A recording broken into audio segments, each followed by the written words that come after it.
Some of the worst teams from last year are bound to become some of the best teams this year. Talking worst to first, what team at the bottom of your rankings could you see making a major move through the course of the season? I'm going to say the Jags.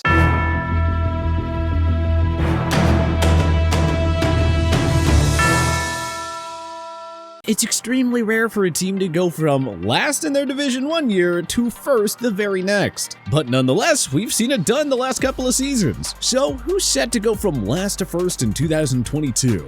Here is how we would rank the 8 last place finishers from 2021 based on their likelihood of catapulting into first place this season. And hey, a big shout out to Gigabyte 95 for suggesting this video. Number 8, New York Jets, AFC East. Now make no mistake, the Jets are one of the most improved teams of 2022, and they should finally offer the gangrene faithful a promising glimpse of the future.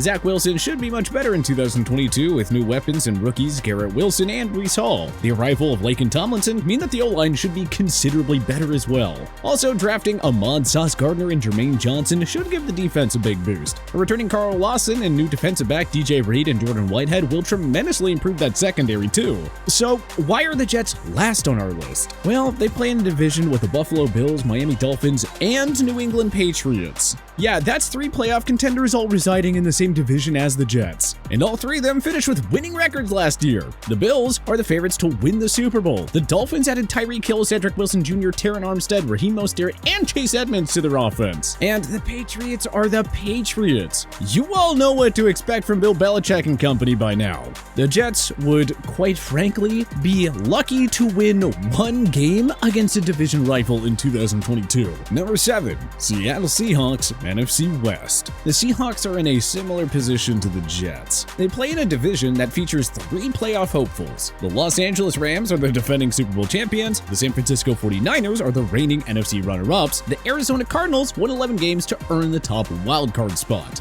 So how come the Seahawks didn't claim the last spot on this list over the Jets? Even after they released All-Pro linebacker Bobby Wagner and traded away franchise QB Russell Wilson to the Denver Broncos? Well, we're not here to make a case that the Seahawks will win the division, but their chances of going from worst to first are at least higher than the Jets for 3 main reasons. 1, the Rams should be elite again, but they did lose several key pieces from their championship team, not to mention Matt Stafford's lingering arm issues. 2, the 49ers have a relative unknown at quarterback in Trey Lance, so what if he isn't ready for prime time? And 3, the Cardinals, well, they have a knack for collapsing in the second half of the season. DeAndre Hopkins will miss the first 6 games, so how much can we really trust them? There are definitely question marks surrounding Seahawks' 3 division rivals. And so not only that, but what if Pete Carroll has something up his sleeve and can somehow transform Drew Lock? With Wilson now gone, Carroll can also lean on his rushing game, which features Rashad Penny and promising young rookie Kenneth Walker. And when they do throw the ball, they'll have a top 5 receiving duo to work with in Tyler Lockett and DK Metcalf. Seattle had the 11th best scoring D a year ago.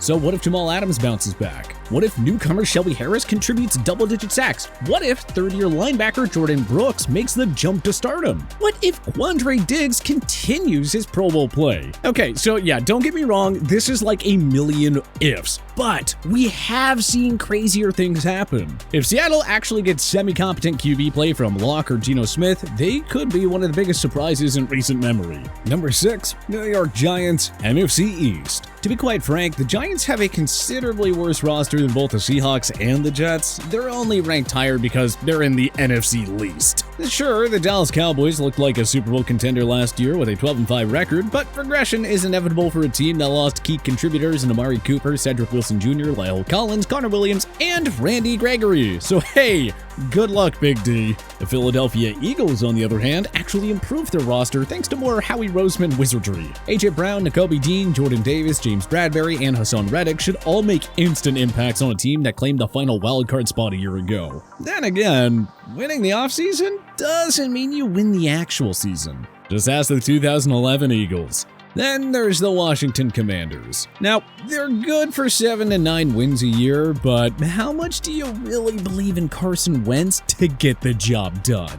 We've seen teams win this division with pretty awful records before. The Giants, for all we know, could just need 8 or 9 wins to claim the NFC East crown. It's not impossible. If Daniel Jones limits the turnovers under new head coach Brian Daboll, and if Saquon Barkley can turn back the clock, the offense will be competent enough for the G-men to win some games. The defense is in good hands with new DC Don Wink Martindale, and Dexter Lawrence, Leonard Williams, Azeez Ojulari, Blake Martinez, Xavier McKinney, and rookie Kayvon Thibodeau give Martindale a very talented group to work with as well. The bottom line, everyone has a chance in the awful NFC East, including the Giants.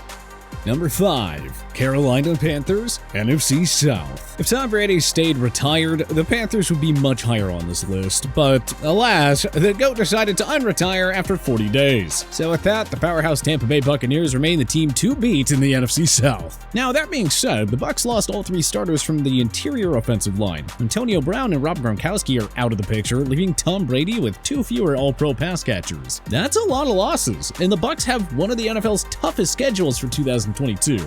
The New Orleans Saints also figured to be in the mix following a very busy offseason. They brought in receivers Jarvis Landry and Chris Olave to complement Michael Thomas and Alvin Kamara. Jameis Winston is good enough to keep this team in football games, and that stingy defense got even scarier with the pickup of all-pro safety Tyrann Mathieu.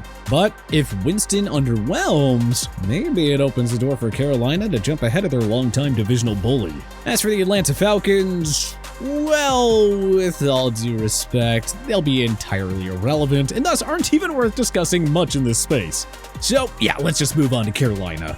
DJ Moore and Christian McCaffrey are 2 dynamic game changers. If Run CMC is healthy this year, the offense will be that much more dangerous. And the Carolina defense could easily reach elite status if their newcomers continue to improve. And if second-year corner JC Horn is actually healthy. The once horrible O-line should be much better with promising rookie Ike Mekwonu joining newcomers Austin Corbett and Bradley Bozeman.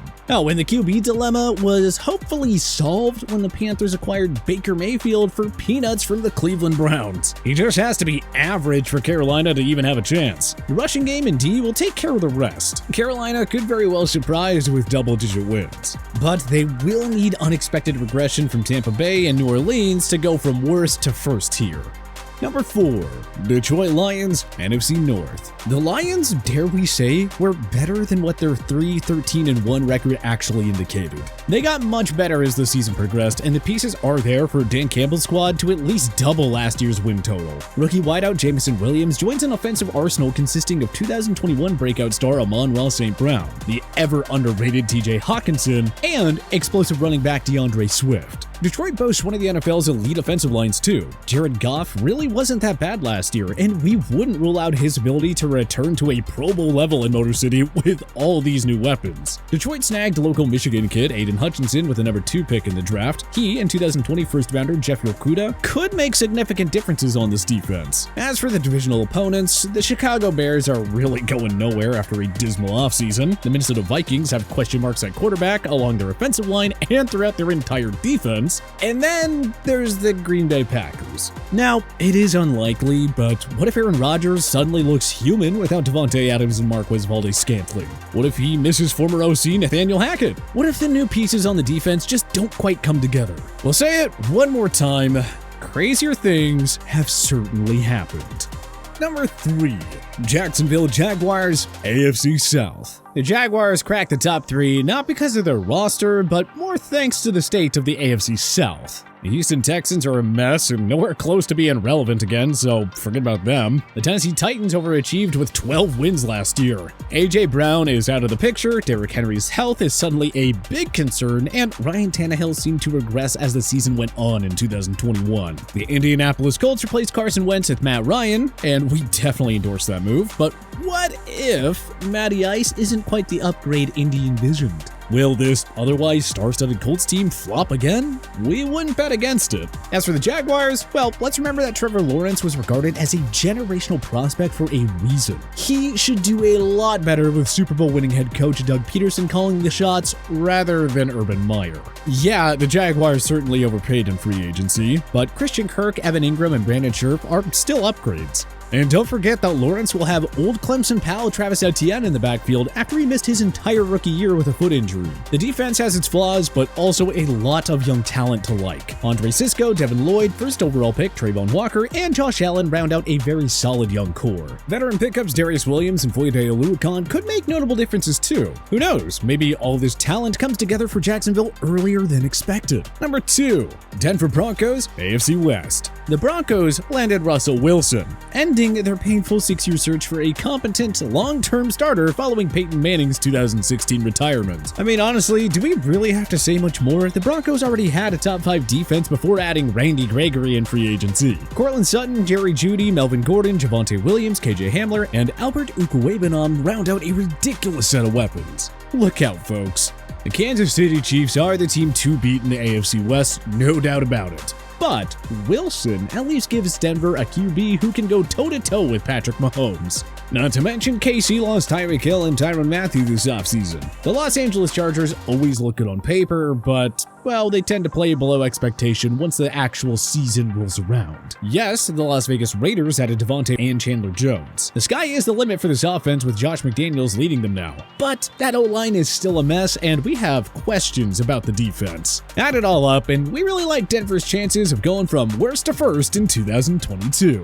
Number 1, Baltimore Ravens, AFC North. The Ravens and Cleveland Browns finished with identical 8-9 records last year, but Baltimore finished last in the division on a tiebreak. That was last year, however, when the Ravens were ravaged by injuries across the board. They now welcome back a healthy Lamar Jackson and promising rookie offensive lineman Tyler Linderbaum on offense. And the defense should be much better with the return of a healthy Marlon Humphrey and Marcus Peters. They will be back patrolling the secondary alongside free agent pickup Marcus Williams and first-round safety Kyle Hamilton. The reigning AFC North champion Cincinnati Bengals are viewed as the team to beat in the division once again. But if you ask us, it's really neck and neck here. The Cleveland Browns won't be in the picture with Deshaun Watson suspended and set to miss a large portion of the season. The Pittsburgh Steelers could squeak out 8 to 10 wins for a wildcard berth, but we can't see them doing much better than that with their current group of quarterbacks. With Jackson and their defense healthy, the Ravens will be a juggernaut once again. They are easily the best bet to go from worst to first in 2022. But which NFL team do you think is most likely to go from worst to first in 2022? Join us in the comment section below. If you like this video and learned a thing or two, clicking the like button helps out a ton. And hey, we appreciate it. If this is your first time coming around to TPS though, subscribing is a great idea because we put out videos like this every single day. But as always, thanks for watching and we'll see you guys next time.